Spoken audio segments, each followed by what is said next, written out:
Nasional pada Sabtu 16 September lalu menghanguskan banyak benda bersejarah yang memiliki nilai tinggi. Peristiwa itu menjadi pembelajaran bagi museum lainnya. Museum Bahari Januari 2018 silam pernah mengalami hal serupa. Gedung cagar budaya yang menyimpan koleksi kemaritiman ini terbakar akibat korsleting listrik hingga menghanguskan 2 blok. Beruntung banyak koleksi yang masih dapat terselamatkan. Di area ini bagian atasnya, kemudian ya dengan sisi sebelahnya dan apinya nyambar ke gedung sebelahnya lagi. Peristiwa itu menjadi warning sekaligus pengingat bagi pengelola museum. Puing sisa kebakaran ditata sedemikian rupa dengan dibangunnya ruang memoriam. Ini salah satu saksi bisunya ini. Ya, ini adalah bagian dari jendela gedung, ya, yang memang kami sengaja display di sini sebagai bagian dari koleksi ruang memorial Museum Bahari. Tujuannya tentu saja untuk mengingatkan kami sebagai pengelola agar harus terus berhati-hati. Di ruangan ini etalase museum dikurasi sedemikian rupa lengkap dengan manekin pemadam kebakaran sebagai bentuk apresiasi atas tugas mereka.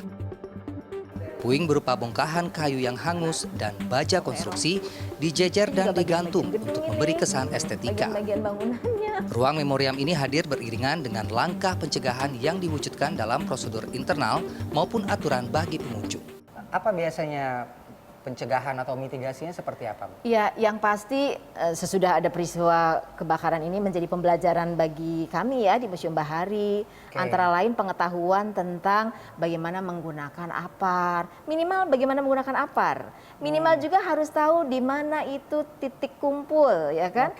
Minimal jalur juga evakuasi. Iya, harus tahu seperti itu. Jadi do and don't-nya harus kami rumuskan dalam SOP yang harus diketahui oleh seluruh personil, baik itu ASN maupun non-ASN di Museum Bahari ini. Kemudian juga kami buat di dalam bentuk tata tertib pengunjung. Alat pemadam api ringan atau APAR terpasang di setiap sudut ruangan. Selain itu, pengelola memasang ulang instalasi listrik yang lebih aman. Namun ada yang unik pasca peristiwa kebakaran itu. Dinding museum yang dulunya menjadi tempat penyimpanan rempah oleh VOC mengalami katalisasi. Kadar air garam merembes di bagian dinding gedung yang tidak terbakar. Dan di bagian yang terbakar ini yang tumbuh garamnya cepat dibandingkan bangunan-bangunan yang lain. Menjaga museum yang menyimpan cerita sejarah memerlukan kehati-hatian. Gedung memang dapat dibangun kembali, namun nilai historis dari benda yang dikoleksi tak dapat dipulihkan kembali. Roni Satria, Fajar Bolivia, Jakarta.